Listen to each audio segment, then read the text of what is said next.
welcome to the Workplace Makers podcast, where today we are joined by Andrew O'Keefe, who is the director of Hardwired Humans. And Andrew helps organizations align their leadership practices with human instincts. Fascinating area. He started his career in mining and manufacturing and later filled senior HR roles in IBM and Cable and Wireless Optus. He's the author of two books, Hardwired Humans and The Boss. And today we're going to be talking about human behaviour in the workplace in the context of now being hybrid, the future of the office, kind of where things might be headed, and workplace leadership and management. So Andrew, welcome. Great to have you with us on the podcast. Thanks, Nina. And tell us where you're joining from today. You're calling from? From Ngumbungia country on the mid-north coast of New South Wales in Australia. Generally perfect environment, but cloudy and rainy today.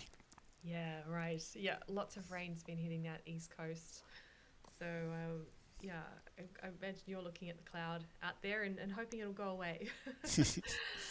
And tell us, how did you get interested in this area of understanding human behaviour and human instinct?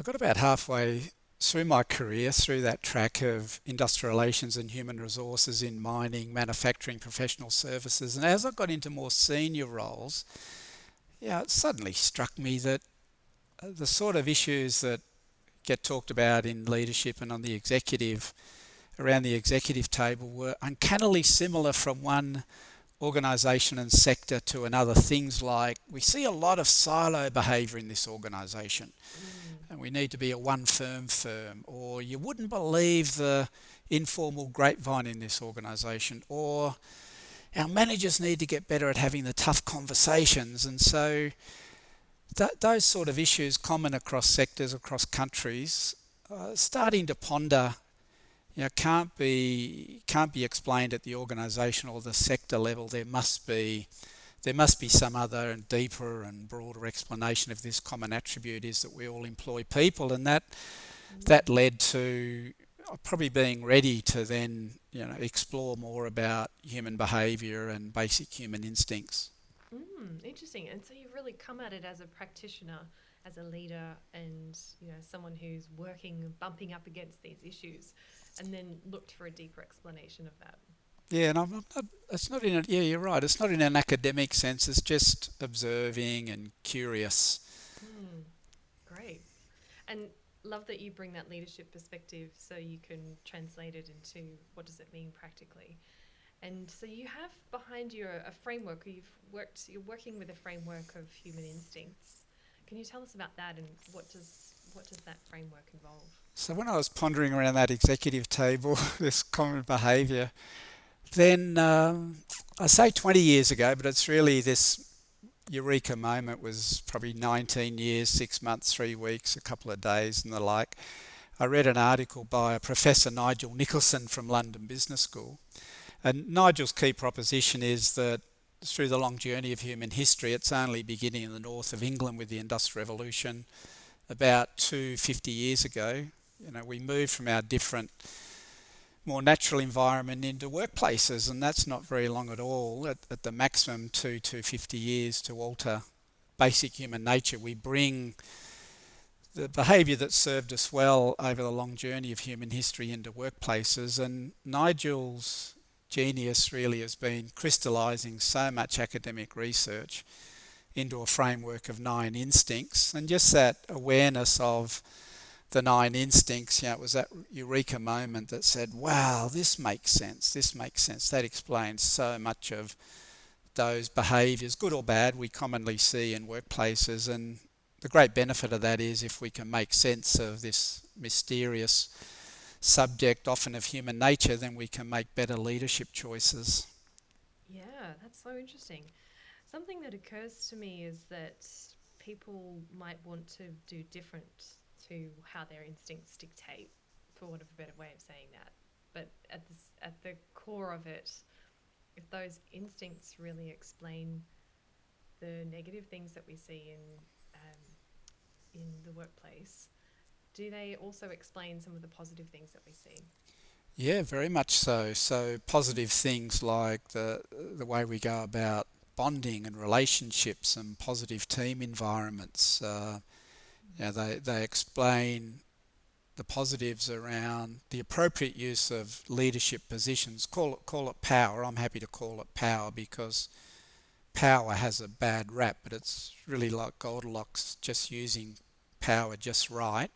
So it helps with those sort of things. It helps realise the importance of recognising the individuals who work for a leader, so about empathy and understanding and connecting with that individual. So yeah, as well, we'll touch on some of the negatives or the more challenging ones, but it explains so much. And maybe a theme that you and I'll keep touching on is that it then leads to choices that leaders or people in workplaces can make. Great. Yeah. And so I guess that explains, you've just really pulled in such a broad range of areas where instinct is at play. And some of us might not want to admit that instinct is such a strong driver. A lot of people would hope that they themselves are operating according to their best and highest principles.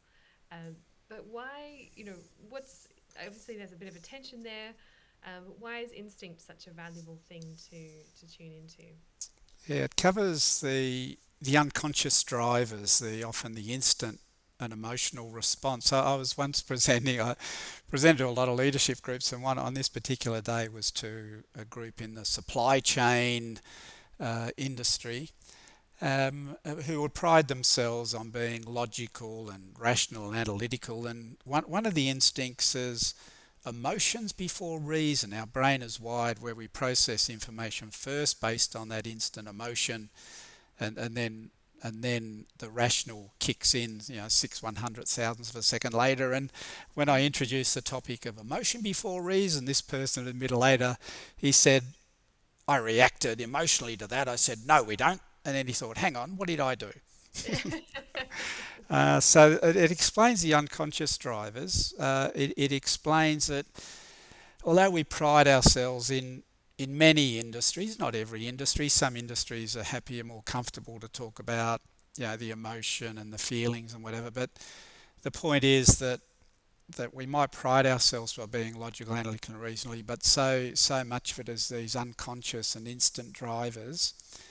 But then that helps with, back to your question of, why is instincts valuable? It then helps us understand why we think and act the way we do. It helps understand why, make sense of why did that other person think and act like that?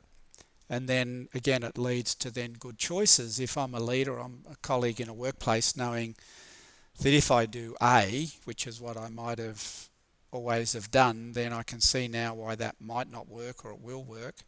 If it won't work, then B, I can make a different and better choice. Yeah, brilliant. So really bringing those insights where maybe through the power of reflection, people can then realise and adapt and adjust. Yeah, and it helps with both individual leaders as well as organisational systems. So that 20 years ago when I started to read the work of Nigel Nicholson, then I realised that, wow, these 9 instincts, they explain, and given that I was HR director at the time, this explains why almost every organisation has a performance appraisal system.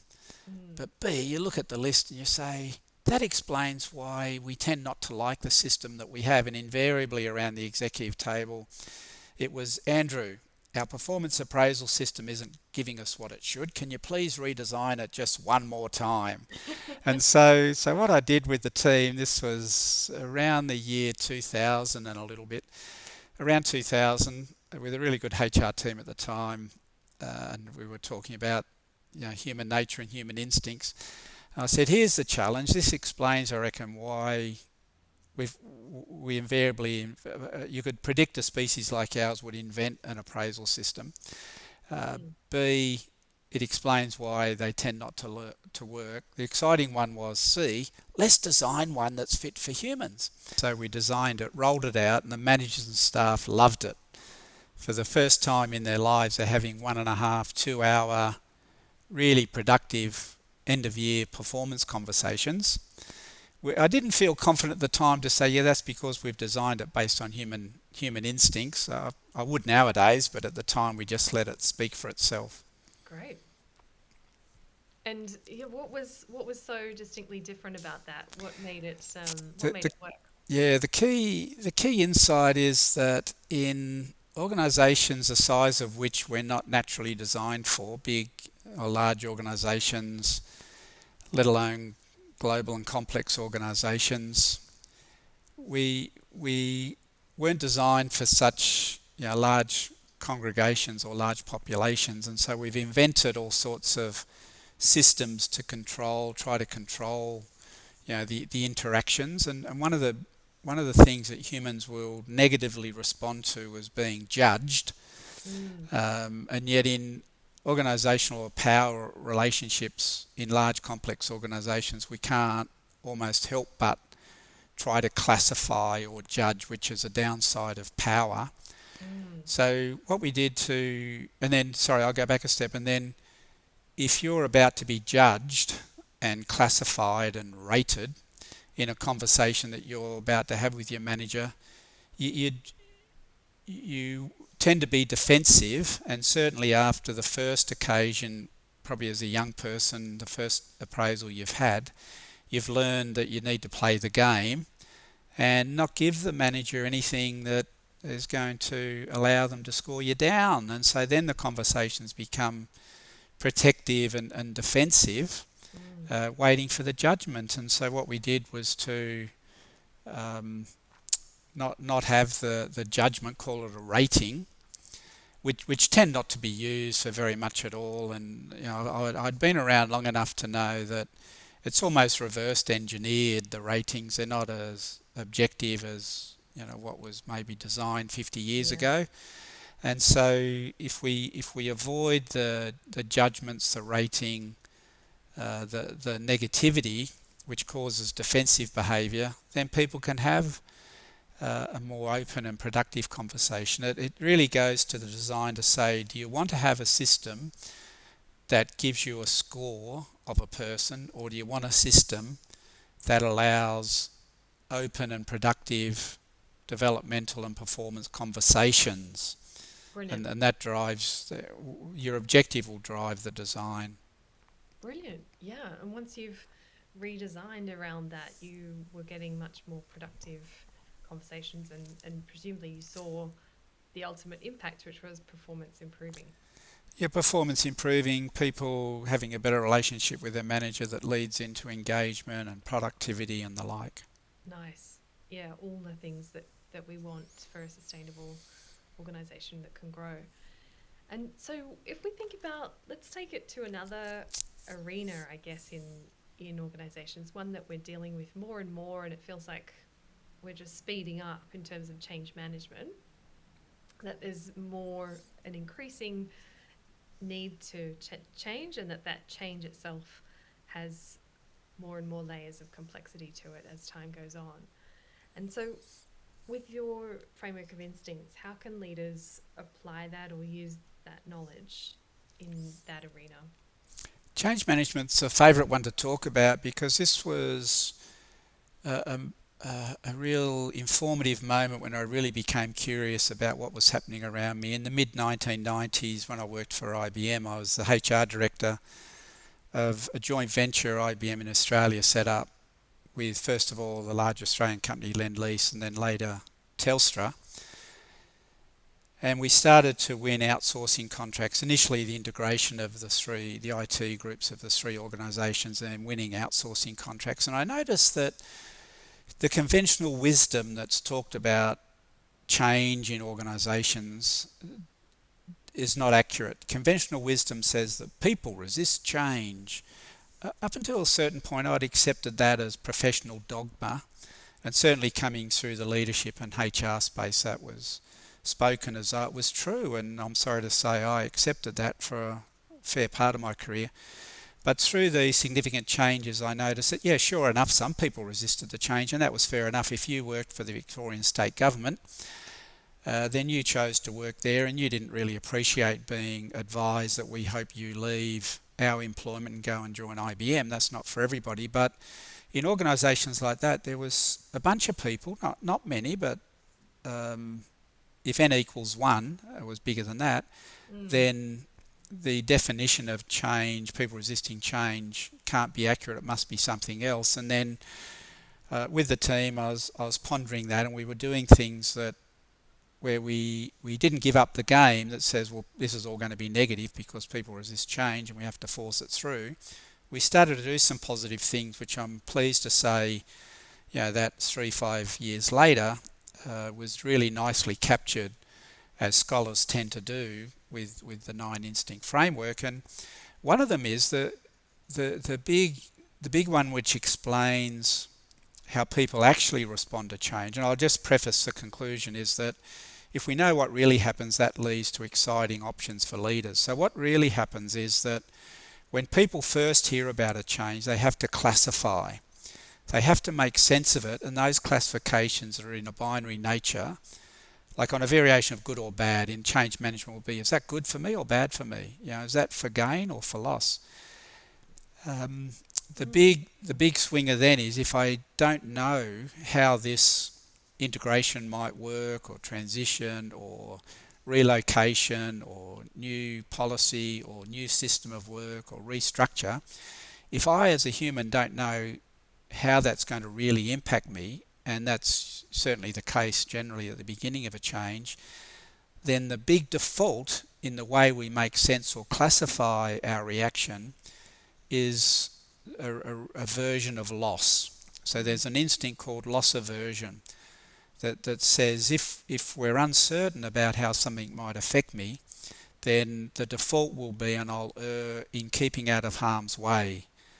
And so just to test that, the conventional wisdom that it can't be that people resist change, in our work lives, some changes happen that we're very favourable towards, we're positive about. In our personal lives, about 39 and a half years ago, I got married to Jude. That was a big change, but don't tell me I should resist that change.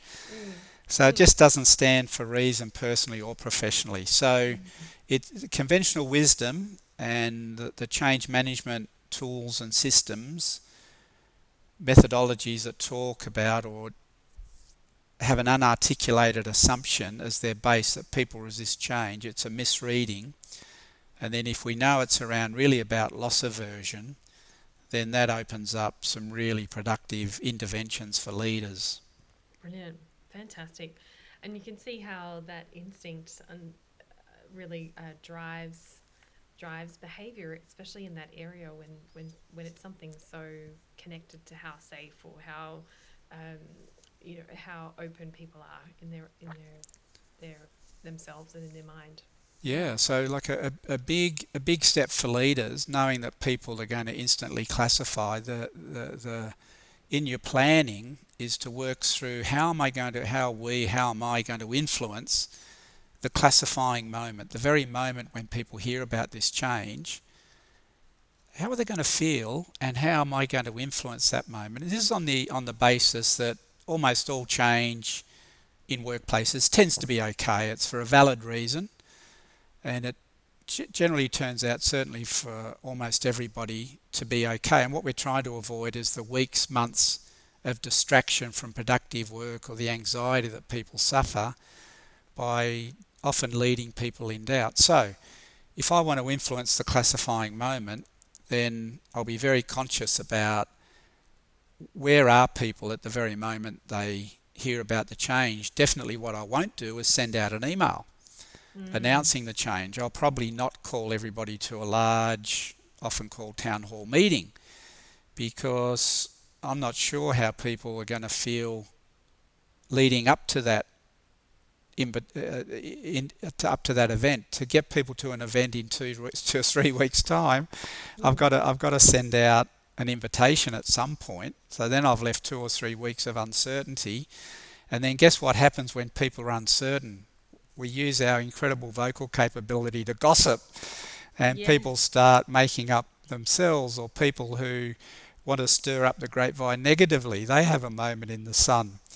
And so what we do is think through the way in which we familiarise people with the change, it means that if things are likely to be negative, then we face people and let them know about that, so at least they can make sense of it. People are more anxious if they're uncertain about how to classify than if they can start processing any negatives. And we'll even go through a list of lost concerns. So in leaders in their planning, can go through a ledger to say these are the positive things people instantly see in this change, but here's a pretty long list of things that people are entitled to be concerned about. They might not turn out to be real, but that's not the point at this early stage.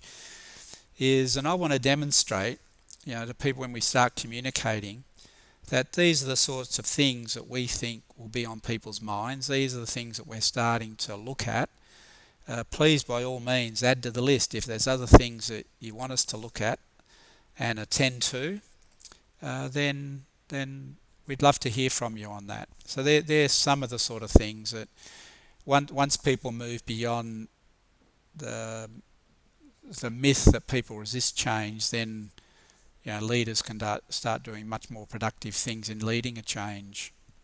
And that's just so practical, really, really easy to apply those things that you've talked about there, and absolutely resonates with my experience of good change and bad change. So I completely understand what you're saying. I think that's incredibly valuable. And you talked about the word gossip there, and that's an interesting one because that's something where you've touched on in your work the meaning of gossip in the animal kingdom. So that can be a little bit, can have those negative connotations where it's spreading something down the grapevine that's completely unplanned and might not be, the message that you're wanting to send. But also gossip can have another purpose, kind of.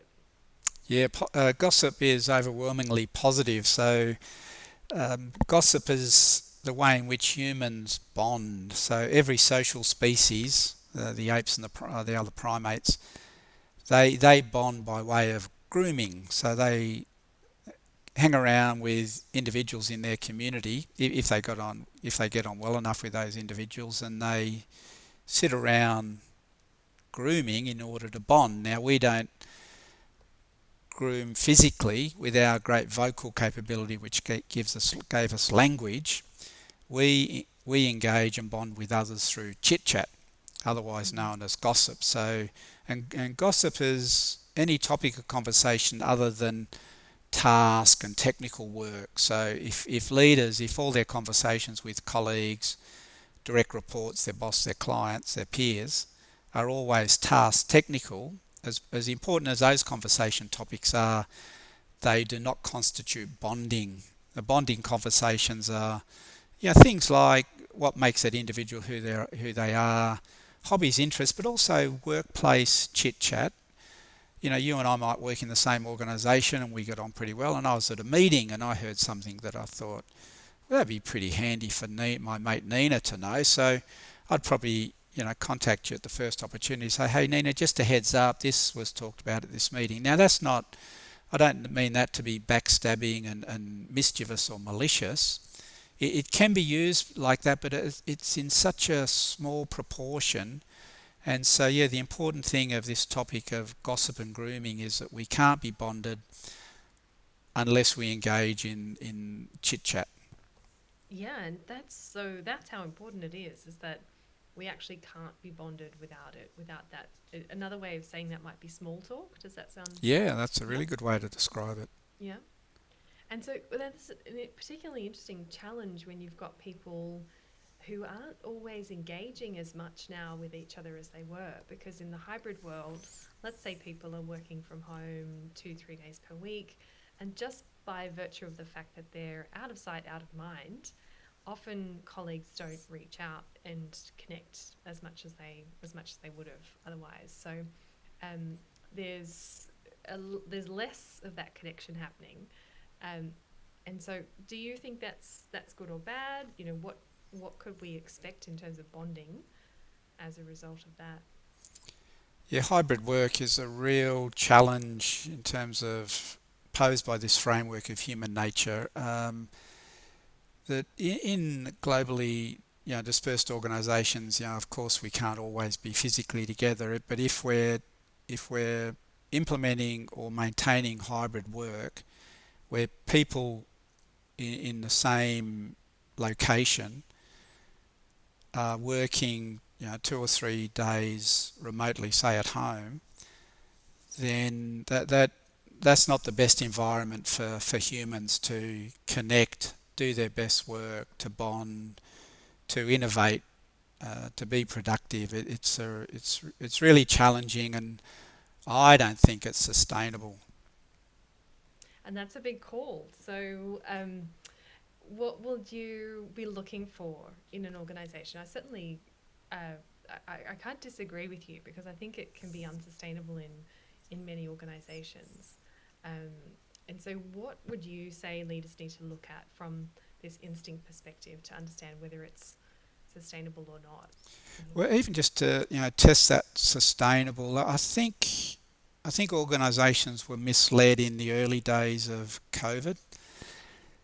So in the early days of COVID, it it worked okay. It had to work, and it worked okay by all accounts, because the people who we were then working with remotely, by definition, from day one, day two, week one, month one, we knew each other. We'd worked together physically. Uh, we were well connected. We had our organisational networks. We knew how work got done. So we could have easily have been misled at that stage to think this is okay. We don't have to be in the office 5 days a week. We can work remotely.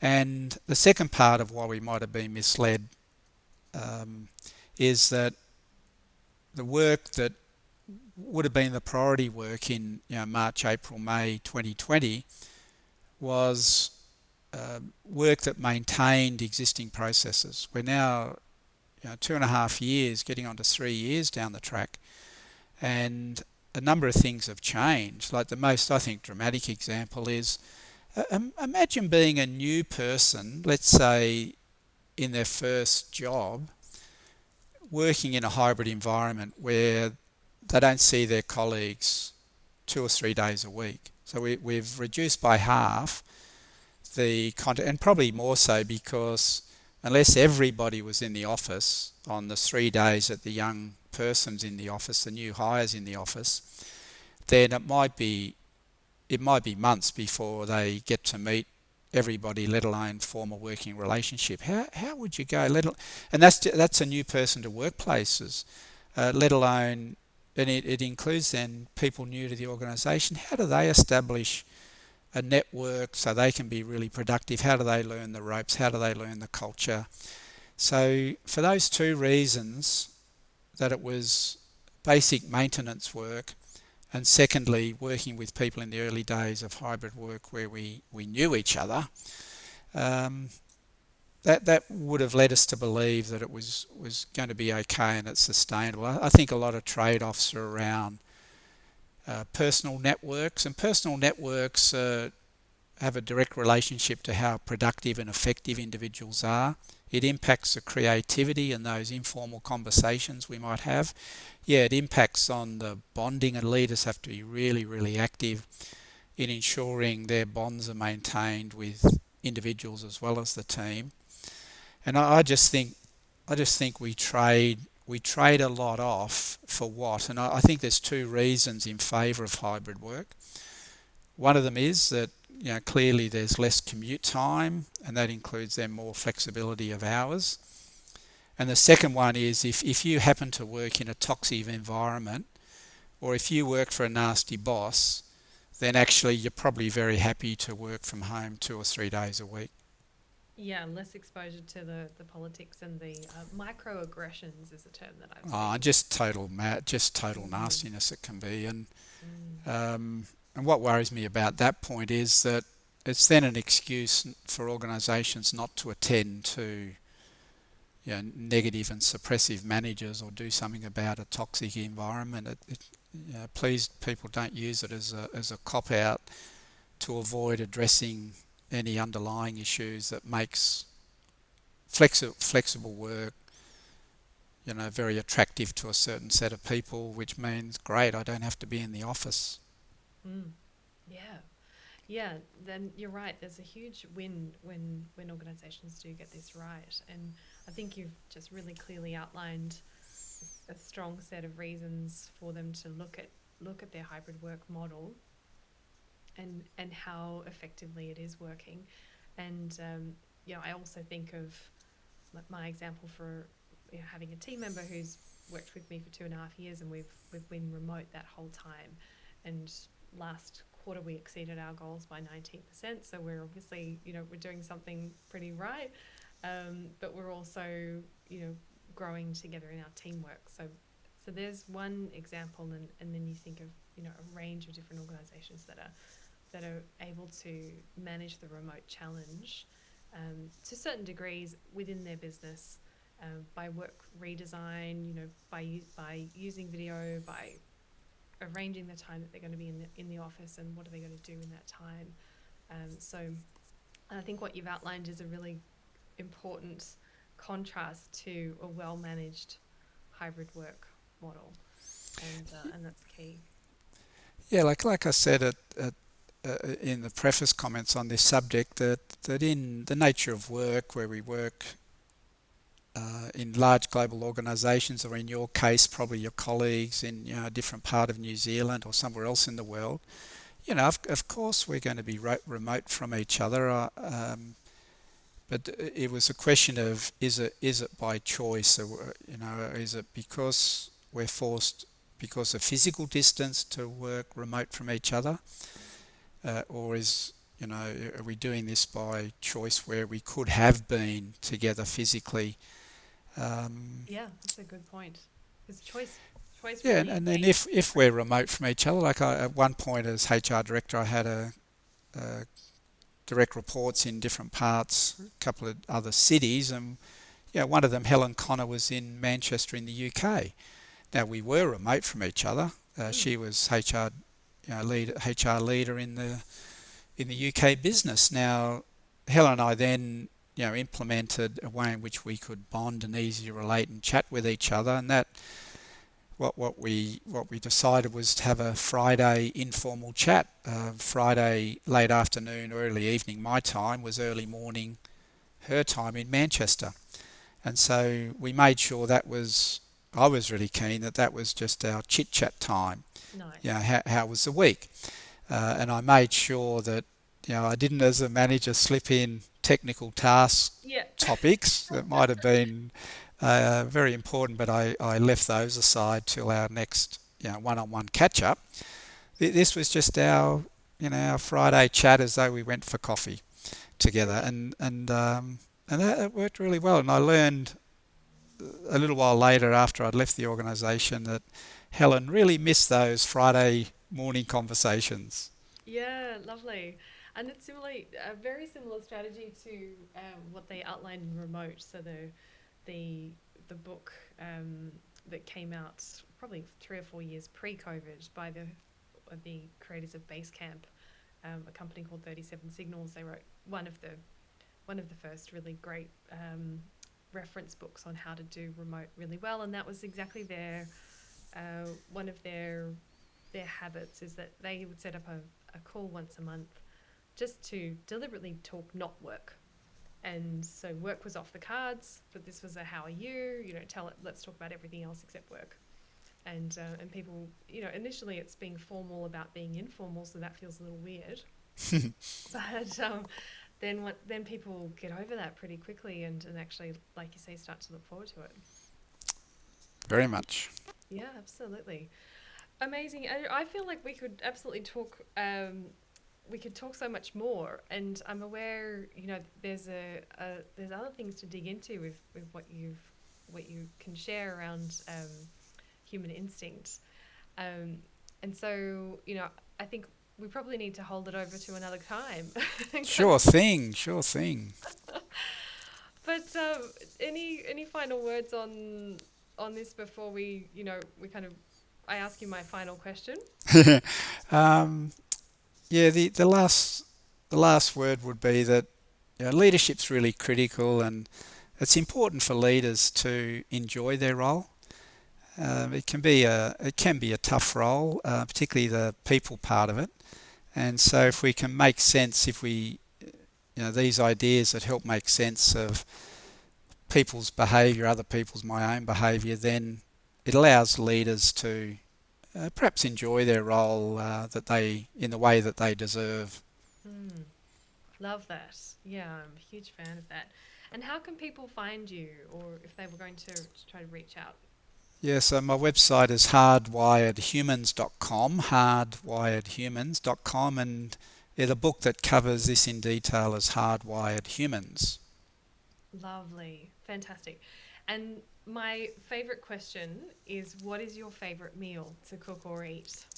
Certainly to cook, if the favourite dish to eat anytime it's on offer at a restaurant is tiramisu.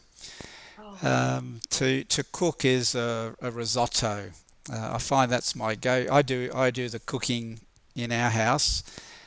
So my go-to dish on like a Sunday when just relaxing and I don't want to think too much about what to cook, nice. it'll be a risotto. Yeah, I because there's something about cooking risotto in that it's just so relaxed, isn't it? You don't have to really worry too much about your timing. You just kind of start and throw things in, and Yeah, yeah, it's a good and just feeling. keep stirring. Yeah, keep stirring and keep adding a bit of water here and there, but don't let it get too dry. Yeah. Oh, I'm with you on that. Big Italian theme there in your meal choices. Yeah. Yeah, that's true. We once did I reckon a tiramisu tasting, addition to our trip through northern Italy, and so I'm a connoisseur of tiramisus, I think, and because they were on offer didn't have them for breakfast, but otherwise, Yeah. I gave a fair test to tiramisus across northern Italy. Excellent. I reckon you'd probably be a good chef at that, and yeah, your place would be the right place to come to have a great tiramisu. That sounds amazing. I've never made one. I've never made one. Oh, yeah, but now you've got the mental, you've got the taste in mind of what you'd be aiming for, so you're going to be really good at it. Thank you so much, Andrew, for being on the Workplace Makers podcast. It's just been amazing to cover so much around what drives us in the workplace and these practical tips that you've given around change management, leadership, performance management, all things that people can take away and use directly. So it's been really valuable talking with you and tossing around this challenge of hybrid. I certainly don't think there's any perfect answer. It's something we need to keep an eye on. So thank you so much for being with us on the podcast. Great to have you. Pleasure, Nina. Thanks for the invitation.